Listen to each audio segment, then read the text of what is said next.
शांति की शक्ति बहुत बड़ी शक्ति है और आज सारी दुनिया उसी की भिखारी है। दुनिया में मनुष्य के पास सारे सुख सुविधा के साधन होने के बावजूद भी शांति नहीं है। शांति के लिए कितना भटक रहे हैं, घूम रहे हैं। और बाबा कहे कि बाबा ने आकर के हमें यही शांति की शक्ति प्रदान कर दी।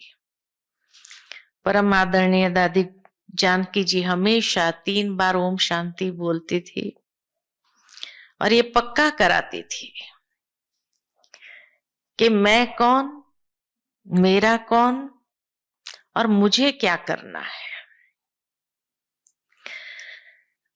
अर्थात कि मैं शांत स्वरूपात्मा हूं, शांति सागर पिता की संतान हूं। वो मेरा है, तो मुझे क्या करना है? शांति स्थापन करना, शांति में रहना, यही मेरा जीवन का उद्देश्य है, जीवन का मतलब है। तो सबसे बड़ी प्रॉपर्टी अगर भगवान ने आकर हमें दी है संगम युग में, ये सबसे बड़ी प्रॉपर्टी है कि बच्चे तुम्हारा स्वधर्म ही शांति है। ये महसूस कराया कि ये हमारी ओरिजिनल आइडेंटिटी है, क्योंकि इसी के आधार पर जीवन का लक्ष्य फाइनल होता है। कि जीवन का लक्ष्य क्या है? ब्राह्मण जीवन का लक्ष्य यही है कि हमें शांति धाम सुख धाम जाना है। रोज बाबा हम बच्चों को ये लक्ष्य मुरली के अंदर पक्का कराते हैं कि बच्चे अभी तुम कहाँ के राही हो, शांति धाम सुख धाम तुम्हें जाना है, यही तुम्हारा लक्ष्य है। लक्षण क्या है? लक्ष्य होगा तो लक्षण आएगा। लक्षण क्या है?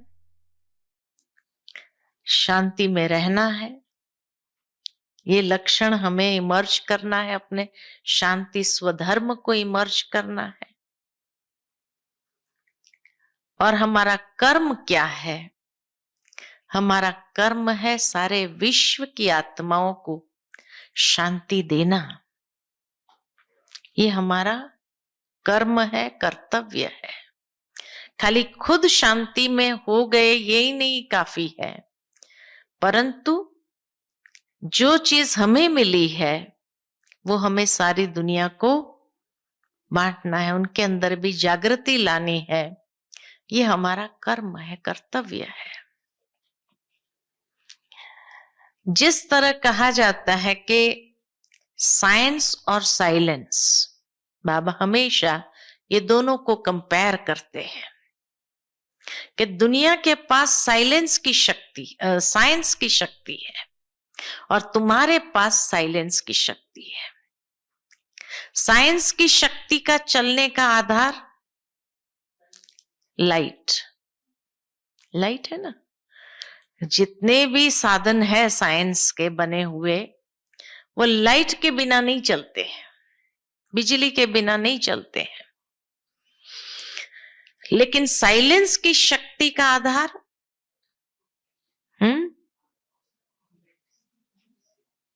साइलेंस की शक्ति का आधार वो भी लाइट है। हाँ, साइलेंस की शक्ति का आधार है डिवाइन इंसाइट। जो ज्ञान हमें मिला है उस ज्ञान को हम प्रैक्टिकल अप्लाई करते हैं तो दिव्य ज्ञान क्या करता है? पहले हमारे अंदर नहीं थी ये साइलेंस की शक्ति। क्यों? क्योंकि दिव्य ज्ञान ही नहीं था, इसीलिए। और इसीलिए लोग भटक रहे हैं आज दुनिया में। लेकिन जैसे ये दिव्य ज्ञान की प्राप्ति हुई, डिवाइन इंसाइट मिली, आत्मा का तीसरा नेत्र खुला, कि फिर सहज हो गया हमारे लिए। शांति की शक्ति को धारण करना, बाबा का अविनाशी वर्षा प्राप्त करना हमारे लिए सहज हो गया है ना। इसीलिए बाबा हमेशा हम बच्चों को कहते हैं कि साइलेंस का मंत्र क्या है, शांति का मंत्र क्या है। मंत्र मिला है सभी को? कौन सा मंत्र मिला है? मन मना भाव। जब मन मना भाव होते हैं तो शांति जमा करने लगते हैं। ये मंत्र है साइलेंस को अनुभव करने का, और उसका यंत्र है, साइलेंस का यंत्र क्या है? मंत्र है मन मना भाव, और यंत्र है बाप की याद। वो तो मन मन भाव हो गया ना। साइलेंस का यंत्र है शुद्ध संकल्प, क्योंकि इसको अनुभव किस माध्यम से करेंगे हम? यंत्र कौन सा है? तो शुद्ध संकल्प, दिव्य बुद्धि और आत्मिक दृष्टि, ये 3 यंत्र है जो हमें साइलेंस का अनुभव कराता है। बाबा की एक अव्यक्त मुरली में बहुत अच्छी ये बात बाबा ने स्पष्ट की थी कि शुद्ध संकल्प शांति का अनुभव कैसे कराता है, कैसे ये यंत्र का काम करता है, ये यंत्र कैसे कार्य करता है। तो बाबा कहे अगर संकल्पों में अशुद्धि होगी तो अशांति है। जितनी संकल्पों में शुद्धि है उतनी शांति है। इसीलिए बाबा कहते हैं बच्चे अपने संकल्पों को इतना शुद्ध स्वच्छ बनाओ। जितनी शुद्धता, स्वच्छता, सकारात्मकता है उतना मन शांत रहेगा। आप देखो मन के अंदर नेगेटिव संकल्प चलाकर देखो, शांति का अनुभव होगा? कभी नहीं हो सकता है। अच्छा, व्यर्थ चलाकर देखो, शांति होगी? कहते परेशान है मन, आज बड़ा उदास है। वेस्ट चलने के बाद कभी शांति नहीं हो सकती है। इसलिए ये शुद्ध संकल्प ये यंत्र है, और ये यंत्र को चलाना आना चाहिए। तो इसीलिए बाबा कहे जितने हमारे संकल्पों में शुद्धि है, स्वच्छता है, सकारात्मकता है, उतना बहुत अच्छी शांति का अनुभव करते हैं।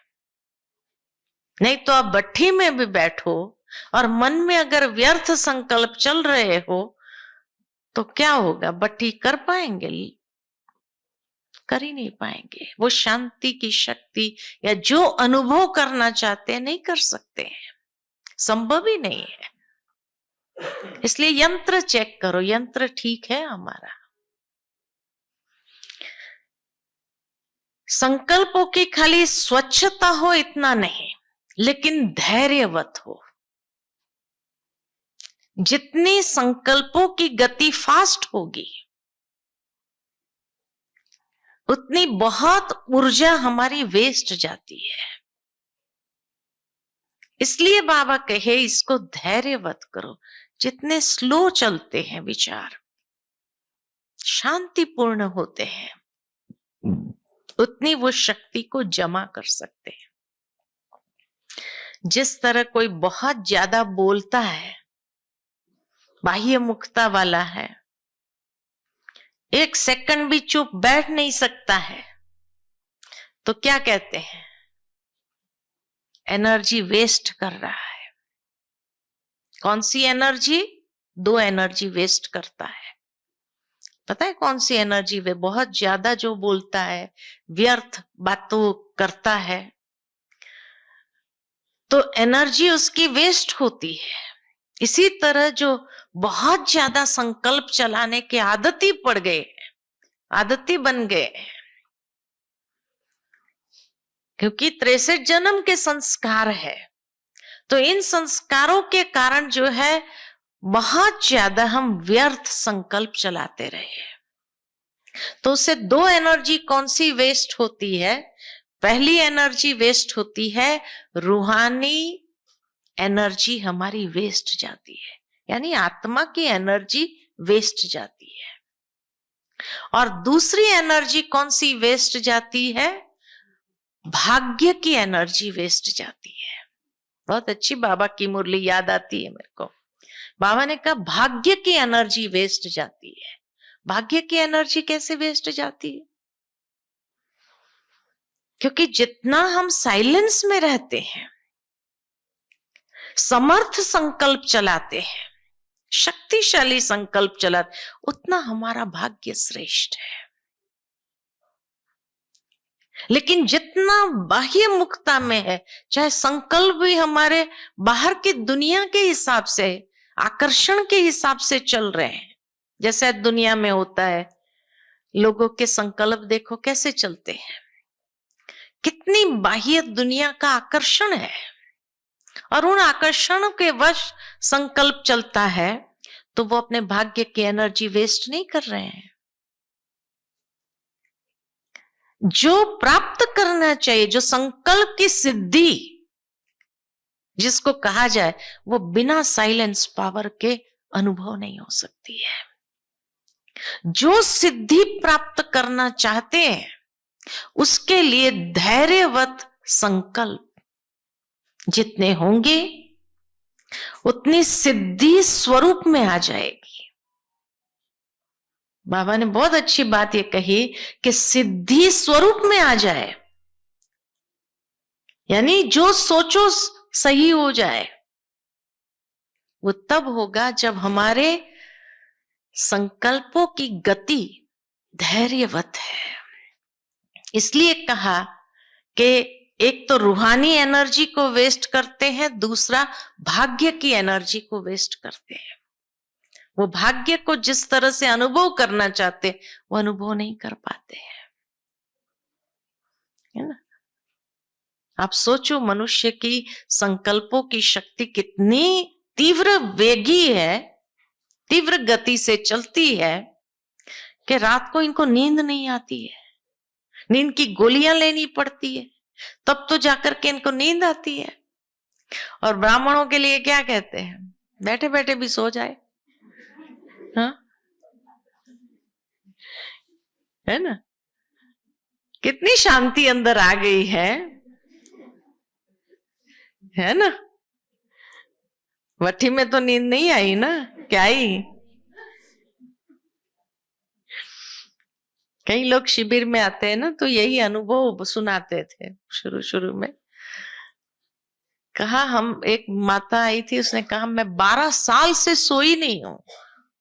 नेचुरल स्लीप क्या होती है मैंने कभी जिंदगी में अनुभव नहीं किया, लेकिन पहली बार यहां आते ही मुझे क्लास में जो नींद आई है, नेचुरल स्लीप क्या होती है वो मैंने अनुभव किया। 12 साल से मैं गोली खा रही हूं नींद की, मेरे को फिर भी नींद की इतनी प्रॉब्लम होती थी, और यहां आते ही मैंने पहली बार जिंदगी में अनुभव किया कि कितना मन शांत हो गया मेरा, जो नींद आ गई मेरे को, है ना।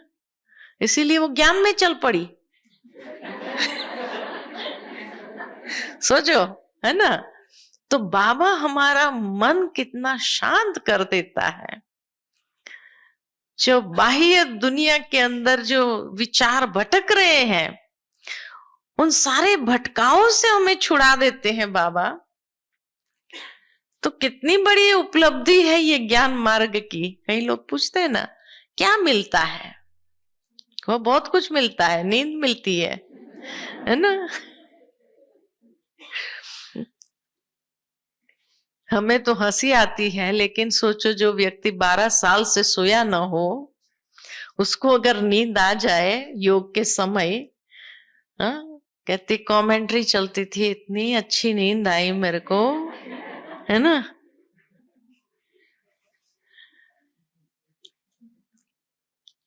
तो उनको तो नेचुरल है, कितनी जैसे प्राप्ति हो गई हो, बहुत समय से जिस बात की वो तलाश कर रही थी वो उसको प्राप्त हो गया, तो उसको कितनी खुशी हुई होगी, है ना।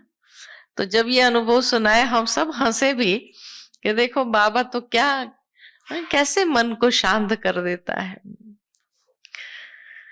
लेकिन भावार्थ ये है कि जितने हमारे संकल्प धैर्यवत है उतना ही भाग्य की एनर्जी हम अपने अंदर जमा करते हैं, रूहानी एनर्जी जमा करते हैं। और इतना ही नहीं, लेकिन जो संकल्प की सिद्धि स्वरूप में अनुभव करना चाहते हैं उसको सहजता से हम अनुभव कर सकते हैं, वो सिद्धि प्राप्त हो जाती है। इसलिए बाबा हमेशा कहते हैं कि ये संकल्प साइलेंस पावर को अपने अंदर जमा करो। तो ये यंत्र है, संकल्प, दिव्य बुद्धि और आत्मिक दृष्टि। कुछ समय पहले ही बाबा की मुरली आई थी कि बच्चे एक दूसरे को देखो तो भी ये अभ्यास बढ़ाओ कि ये भी आत्मा है, देह को देखो ही नहीं, क्योंकि देह को देखते ही व्यर्थ सारे संकल्प चालू हो जाते हैं, है ना, नेगेटिव संकल्प शुरू हो जाते हैं।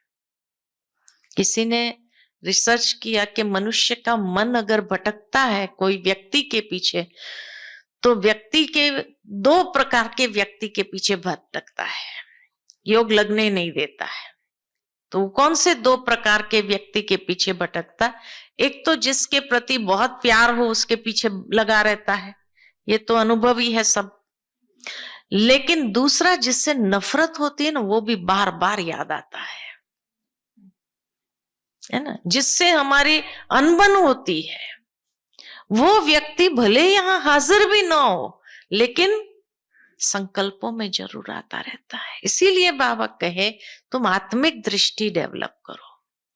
ये देह से बाबा ने जो हम बच्चों को उपराम किया है उससे सबसे बड़ा फायदा ही यह है कि आत्मिक दृष्टि हमारी जितनी होगी उतना साइलेंस की शक्ति को अनुभव करेंगे।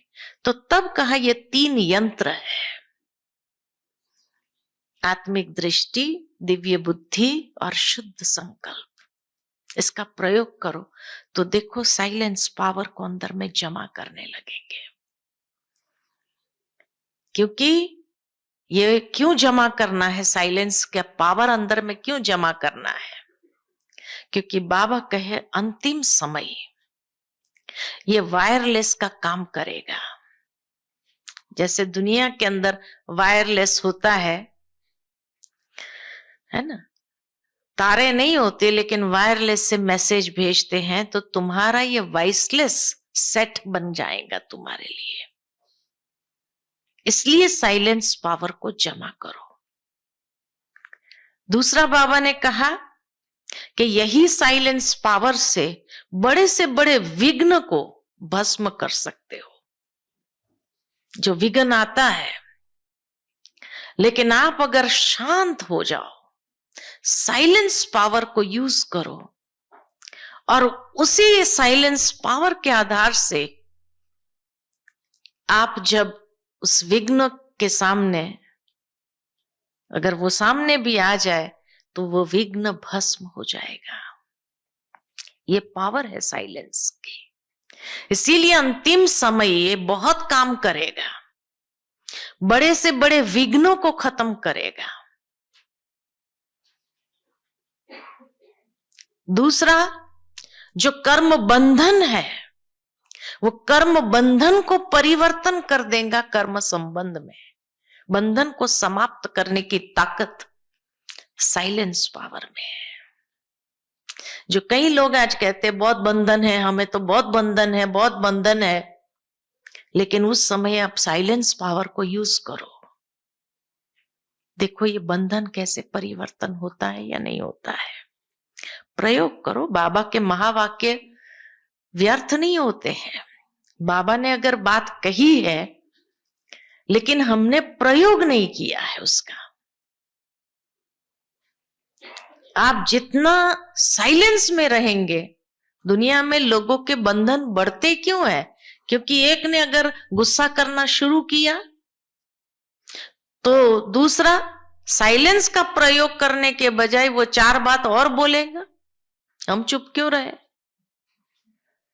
तो क्या होगा? वो बंधन बढ़ेगा या बंधन खत्म होगा? बढ़ेगा ना।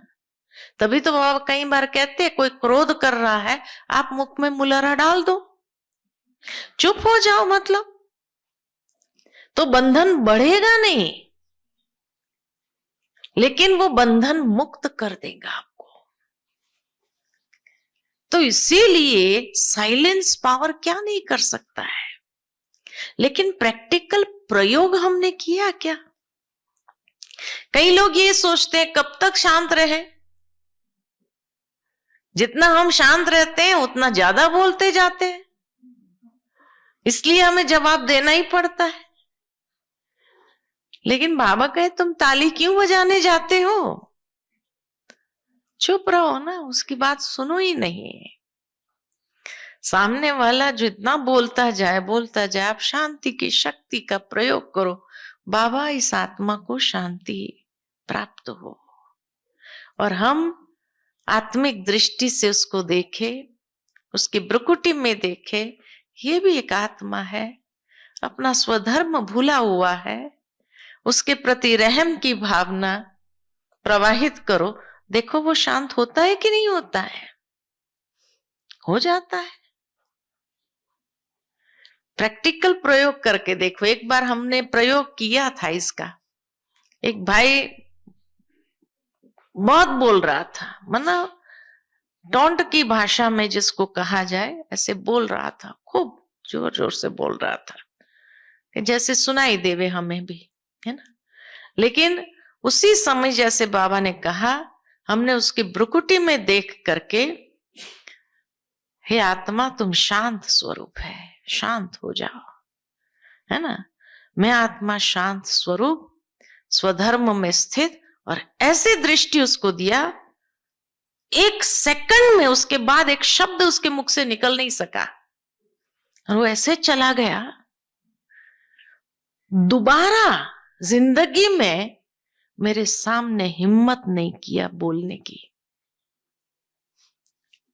ये ताकत है साइलेंस पावर की, प्रयोग करके देखो।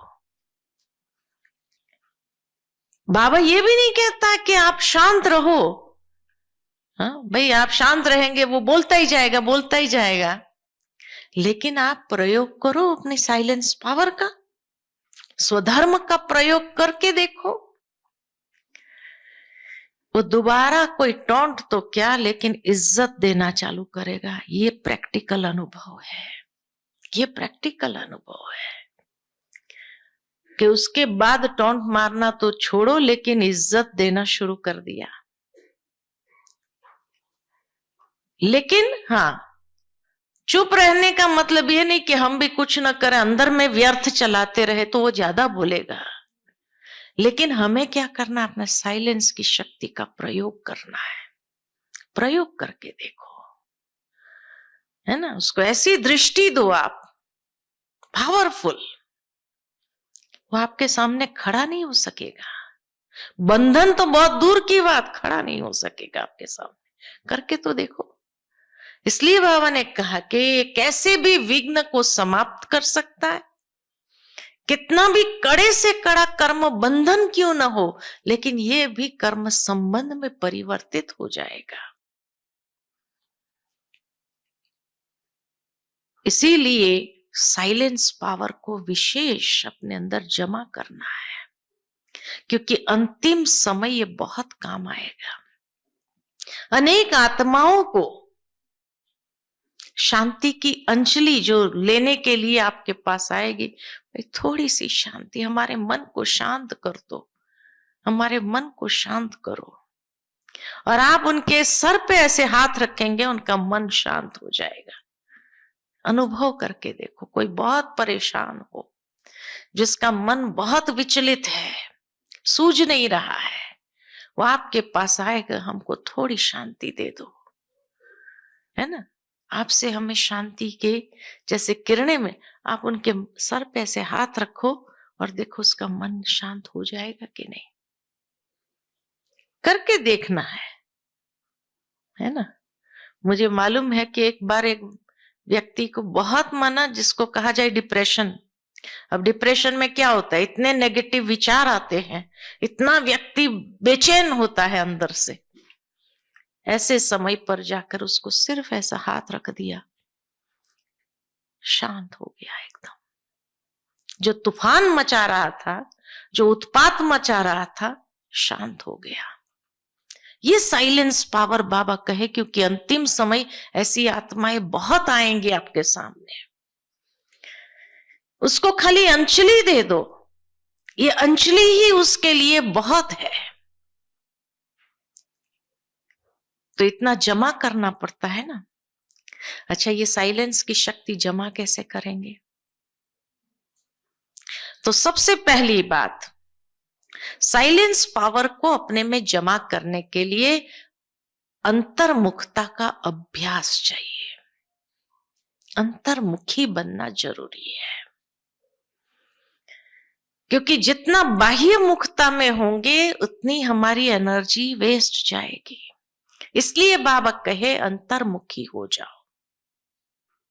अंतर्मुखता का मतलब है अपनी कर्मेंद्रिय को समेट लो, अंदर कर दो।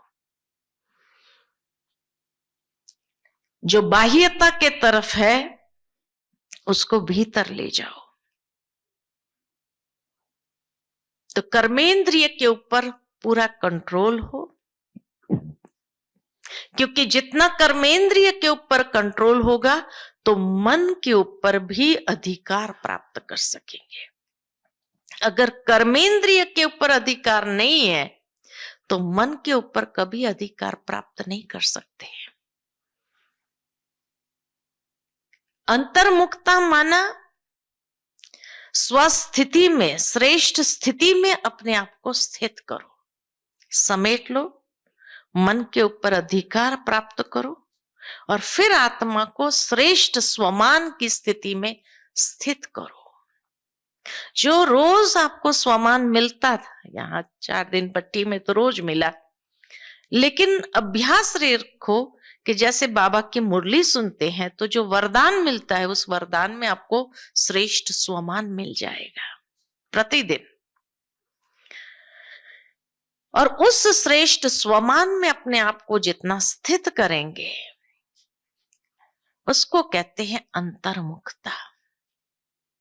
उस श्रेष्ठ स्वमान में स्थित हो जाओ। तो ऐसी अंतर्मुखता अपने में धारण करो। अंतर्मुखता इसीलिए ही कहा जाता है। अंतर्मुख क्यों कहा, मुख क्यों कहा? क्योंकि मुख के ऊपर ही मेन इंद्रियां हैं, देखने की, सुनने की, बोलने की, सोचने की। चारों इंद्रियां मुख के ऊपर है, इसलिए उसको कहा जाता अंतर्मुख। भीतर ले जाओ, उसको समेट लो, यानी बाहर की दुनिया से उसको समेट लेना, इसलिए उसको अंतर्मुखी कहा। और तब कहा जाता अंतर्मुखी सदा सुखी, बाह्यमुखी सदा दुखी, है ना। दूसरा, ये साइलेंस पावर को जमा करने के लिए बिंदु लगाना आना चाहिए। अगर क्वेश्चन मार्क, आश्चर्य चिन्ह लग गया तो विचार दौड़ना शुरू कर देंगे, साइलेंस का अनुभव नहीं कर पाएंगे। इसलिए विस्तार को भी संभालो, सार में समेट लो। कुछ भी हुआ, ड्रामा कल्याणकारी है, बिंदी लगाओ। जितना बिंदी लगाना आता है उतना साइलेंस पावर को जमा कर सकेंगे। अगर बिंदी लगाना नहीं सीखा तो साइलेंस पावर जमा नहीं होगी। बिंदी लगाते लगाते अगर क्वेश्चन मार्क लग गया, क्यों हुआ, क्या हुआ, कैसे हुआ, कोई भी बात सुने, कि कईयों को आदत होती है सवाल पर सवाल, है ना, क्यों हुआ, कैसे हो गया, और वो इंफॉर्मेशन कलेक्ट करने में इतनी बुद्धि चलाते हैं, और फिर वो इंफॉर्मेशन जो कलेक्ट होती है वो 10 लोगों को सुनाने में, है ना। तो बात को समेटने के बजाय, उसको सार में लाने के बजाय क्या कर रहे हैं? विस्तार कर रहे हैं। तो इसीलिए बाबा कहे जितना विस्तार में जाएंगे उतना ही एनर्जी हमारी क्षीण होती जाएगी। साइलेंस पावर लीकेज हो रहा है, लेकिन साइलेंस पावर को जमा करना है तो बिंदी लगाना आना ही चाहिए। एक भाई ने मुझे पूछा, बहन जी अभी ऐसा तो है नहीं कि बिंदी उठाई लगा दिया और हमारे विचार बंद हो गए, है ना। तो बिंदी लगाना क्या मतलब क्या हुआ? कैसे लगाते बिंदी? हाँ, तो ड्रामा का ये ज्ञान बिंदी लगाने में बहुत मदद करता है। जो हुआ कल्याणकारी, जो गीता का सार है, जो हुआ वो भी अच्छा, जो हो रहा है वो भी अच्छा, जो होने वाला है बहुत अच्छा। क्यों क्या में जाओ ही नहीं? क्यों चिंतित होते हो? क्यों व्यर्थ चिंता करते हो? है ना। दूसरा, बिंदी लगाना माना पॉजिटिव दिशा को पकड़ना। अगर आप अपने संकल्पों को रोक नहीं पा रहे हैं, स्टॉप नहीं लगा रहे हैं, नहीं लगा पा रहे, तो उसकी दिशा चेंज करो। नेगेटिव व्यर्थ से पॉजिटिव डायरेक्शन में ले जाओ। पॉजिटिव क्या होगा? स्लो होता जाएगा, धैर्यवत होता जाएगा, तो धीरे धीरे साइलेंस के तरफ। पॉजिटिव संकल्प चलेगा तो भी जमा होता जाएगा। इसलिए बाबा कई बार हम बच्चों को कहते, कितने भी तूफान, बड़े से बड़े तोहफा समझो उसको। ये क्या देने आया है, क्या सिखाने आया है, किस प्रकार के अनुभवी बनाने आया है। क्योंकि कोई भी जीवन के अंदर प्रॉब्लम आती है, कोई भी परिस्थिति आती है, वो वास्तव में हमें कुछ ना कुछ देने आ रही है। क्या देने आ रही है? सीख देने आ रही है। जीवन में कोई अमूल्य सीख देने आ रही है या अनुभव देने आ रही है। उसी से तो अनुभवी बनते हैं। आज दुनिया में जो बुजुर्ग होते अनुभवी बने, कैसे बने? ठोकरें खा खा करके ही तो सीख करके अनुभवी बने। बिना ठोकर खाए कोई अनुभवी बनता है क्या? कोई नहीं बनता है ना। तो इसीलिए जीवन के अंदर अनुभव बिना ठोकर खाए मिल जाए, ये तो हो नहीं सकता है। तो ये परिस्थिति अगर आई है तो कुछ ना कुछ देने आई है, या कोई अनुभव देने आई है, या कोई सीख देने आई है ना। तो यही हम प्राप्त कर ले। तो ये जब दृष्टिकोण हम बदल देते हैं कि ये बात आई है, ये हमें क्या सिखाने आई है, तो डायरेक्शन चेंज कर दिया। विचारों का जो डायरेक्शन व्यर्थ चल रहा था, क्यों आई, क्यों आना चाहिए था, ये इसी वक्त आना चाहिए था, ये, और परेशान हो जाते, उसके बदले ये क्या देने आई है। डायरेक्शन चेंज हो गया। डायरेक्शन चेंज होते ही वो शांत होना शुरू। कुछ मिल रहा है तो क्यों नहीं लेंगे? लेना ही चाहिए, है कि नहीं। तो बिंदी लगाने का मतलब है डायरेक्शन चेंज करो, या ड्रामा की पटरी पर आ जाओ, तीनों कालों को देखो, अच्छा ही है, तो बिंदी लग जाएगी। क्वेश्चन मार्क नहीं लगेगा, क्योंकि क्वेश्चन मार्क लगने से जंगल में जाएंगे, है ना। बाबा भी कहते हाईवे छोड़ करके जंगल में जाएंगे, और जंगल में तो कांटे ही होते हैं, तो कांटे चुभते रहेंगे, कभी कहाँ चुपेंगे, कभी कहाँ चुपेंगे, कभी छाले पड़ेंगे, पैर में चल नहीं पाएंगे, है ना। जंगल में क्या होता है? कांटे ही होते हैं। आज दुनिया अगर भय में है, क्यों है? जंगल में गए हुए हैं ना सब, इसलिए।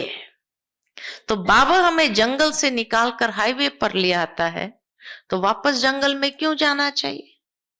हाईवे पर चलेंगे तभी तो मंजिल मिलेगी, जंगल में कौन सी मंजिल मिलेगी, है ना?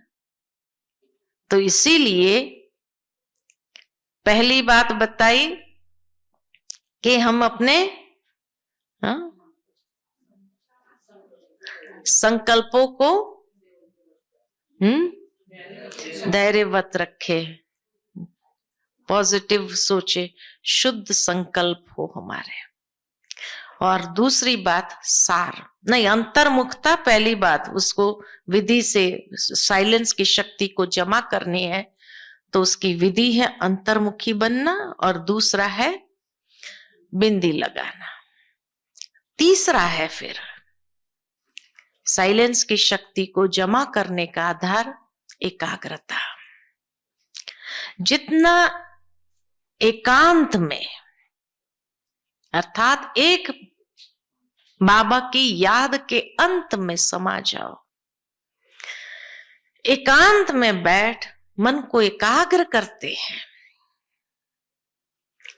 उतना ही उस एकाग्रता से अंदर में लगन की अगन बढ़ेगी, बाबा के साथ के लगन की अगन बढ़ेगी, और उतनी साइलेंस पावर अंदर में जमा होगी। एकाग्रता से ही शक्ति जमा होती है। जितनी हमारी शक्ति अलग अलग डायरेक्शन में होंगी, उतनी हमारे मन का भटकाव भी अधिक रहेगा, और उतनी एनर्जी हमारी वेस्ट जाएगी। इसलिए उसको फोकस करना, एकाग्र करना बहुत आवश्यक है, तभी वो शक्ति अंदर में जमा होने लगती है। इसलिए बाबा हम बच्चों को ये साइलेंस पावर को जितना अधिक जमा करेंगे, उससे कई फायदे हैं। चाहे उसका प्रयोग फिर आप प्रकृति के ऊपर करो, अनेक आत्माओं के ऊपर करो, अपने शरीर की व्याधि के ऊपर करो, अंतिम समय अनेक प्रकार के कर्म भोग भी उछल करके आएंगे बाहर, तो उस समय बाबा कहते हैं ये साइलेंस पावर का प्रयोग करो, तो देखो वो बीमारी के ऊपर भी कैसे विजयी हो जाते हैं। आज प्रैक्टिकल दादी गुलजार को जब हम देखते हैं, क्या देखते हैं? शांति की ऐसी देवी है ना, हर कोई महसूस करता है साइलेंस पावर को। गुलजार दादी के चेहरे से क्या, उनका चलने से क्या, ज्यादा बातचीत न करना, ये उनका व्यक्तित्व है, तो वो साइलेंस पावर जैसे छलकती है।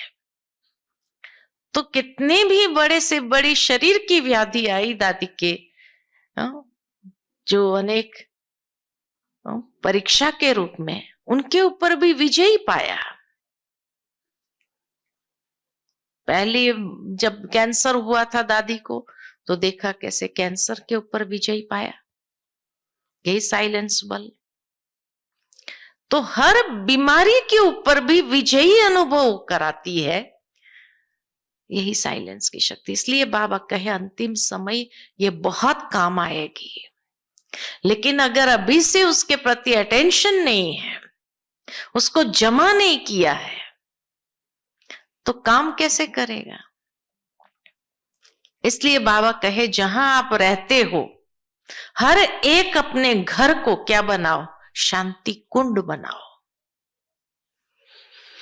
शांति कुंड हो, जहां से शांति के वाइब्रेशंस निरंतर प्रवाहित होते रहे चारों ओर, ऐसा शांति कुंड हो जाए।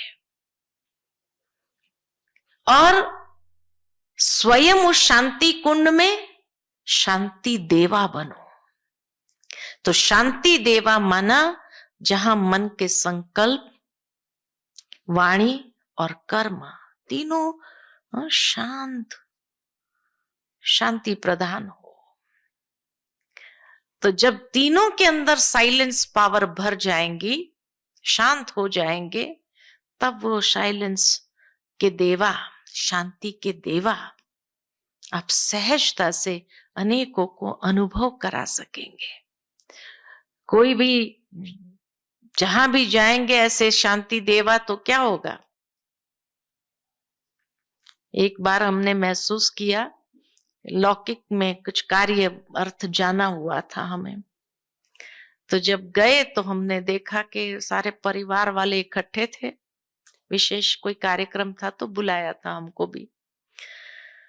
तो बहुत कम ऐसे जाना होता है मेरा, जब सारा परिवार इकट्ठा होता है, मिलना ही नहीं होता है। तो जैसे ही गए तो उनके आपस में पर चिंतन चल रही थी, पता नहीं किसके बारे में बात चल रही थी, फलाना ऐसा है ऐसा है ऐसा है। लेकिन जैसे ही हमने एंट्री मार करके अंदर गए कि सारे चुप हो गए और कहने लगे चलो हमारी तो ये सांसारिक बातें चलती रहेंगी, उससे तो अच्छा है तुम कुछ सुनाओ। तो तब महसूस हुआ कि देखो हमारा एंटर होना भी कितना, उनको एक रियलाइजेशन करा देना कि हमारी फालतू बातें चलती रहेगी, अच्छा है कि तुम आई हो, कुछ अच्छी बात सुनाओ हम लोगों को। तो तब महसूस हुआ कि बाबा जो कहते हैं हम बच्चों को कि बच्चे तुम्हारे वहां खड़े होने से ये नहीं कि तुम भी उसमें इन्वॉल्व हो जाओ उनके परचिंतन में, लेकिन तुम्हारा खड़ा होना उनको एहसास दिलाना है कि ये हमारी फालतू बातें हैं, उससे तो कुछ अच्छी बात सुने हम। ये अभी हमारा कर्तव्य है। ऐसा शांति देवा आप एक एक को बनना है कि जब आप जाकर खड़े हो जाओ कहीं पर जहां पर चिंतन चल रहा हो, व्यर्थ चिंतन चल रहा हो, हंसी मजाक चल रही हो, अश्लील हंसी मजाक जो दुनिया में चलती है, लेकिन आप खड़े हो जाने से क्या हो जाए, शांति देवा आ गया है। और ये शांति देवा आने से ये मतलब उनको खुद को महसूस हो कि ये नहीं होना चाहिए, अच्छी बात सुनाओ कुछ आपकी। ये बाबा अनुभव कराता है कि बच्चे तो बाबा ने ये अनुभव क्यों कराया, ताकि उस अनुभव से एक जागृति आई कि हाँ ये जरूरी है। हम जहां खड़े हो जाए वहां कोई की हिम्मत न हो कि वो फालतू बातें करे। ये अनुभव कराया बाबा ने। तो जैसे ही अनुभव हुआ तो मेरे को खुद को अंदर से जैसे निकला, बाबा थैंक्स। नहीं तो कहीं हमको भी जोड़ देते थे, आओ तुम भी बात करो, है ना। कई बार ऐसा होता है, आपको न चाहते हुए भी जुड़ जाना पड़ता है, और उस वक्त फिर सारा ज्ञान ध्यान भूल जाता है। और लोग भी ये कह, अरे वो जाते हैं ब्रह्मा कुमारी में, लेकिन जब हम लोग बैठते हैं फालतू बातें करने हमारे साथ, वो भी जुड़ जाते हैं। कहेंगे या नहीं कहेंगे, ये भी एक परीक्षा होती है कि नहीं होती है। तो ऐसा आप शांति कुंड बनो, ऐसा आप शांति देवा बनो जो आपके वहां खड़े होने, क्योंकि आप सभी परिवार में प्रवृत्ति में रहने वाले हैं, तो जरूर है कि आपके अंदर जब ये शक्ति होगी तब उनको भी एक विश्वास बैठेगा कि ये ज्ञान से इतना परिवर्तन, अर्थात बाबा का साक्षात्कार कराने के निमित्त बन जाएंगे। यही बाबा का साक्षात्कार कराना है। तो इसीलिए एक एक ऐसे शांति कुंड अपने घर को बनाओ कि वो अगर हमारे घर आए तो भी वो हमारे से फालतू बातें, परचिंतन की बातें कर न सके। और अगर हम जाए तो हम भी ऐसे शांति देवा बन करके जाए कि उनकी हिम्मत न हो कि हमें इन्वॉल्व करे अपनी व्यर्थ की बातों में, लेकिन वो शांत होकर के आपसे कहे कुछ सुनाओ, आपकी कोई अच्छी बात सुनाओ, है ना।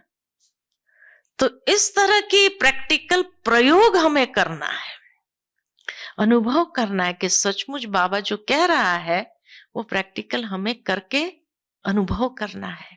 क्योंकि अंतिम समय में तभी जब चारों ओर हाहाकार होगा, आप एक एक शांति कुंड ऐसे होंगे जो वहां से कितनी आत्माओं को शांति मिलेगी। ये सबसे बड़ी मनसा सेवा है जो इस समय की पुकार है, समय की मांग है। ठीक है। ठीक है, ऐसे शांति देवा है ना सभी। तो ये भट्ठी का प्रैक्टिकल रिजल्ट क्या है? यहां से जाएंगे तो एक एक शांति कुंड, शांति देवा, जहां शांति का प्रवाह ऐसे फैले कि परिवार वाले भी आश्चर्यचकित हो जाए, ये भट्ठी से आए सचमुच। हाँ? इतनी शीतलता का अनुभव कर सके वो। तो ऐसा बनना है ना हर एक को, ये प्रत्यक्ष प्रमाण दिखाना है। ठीक है, अच्छा, ओम शांति।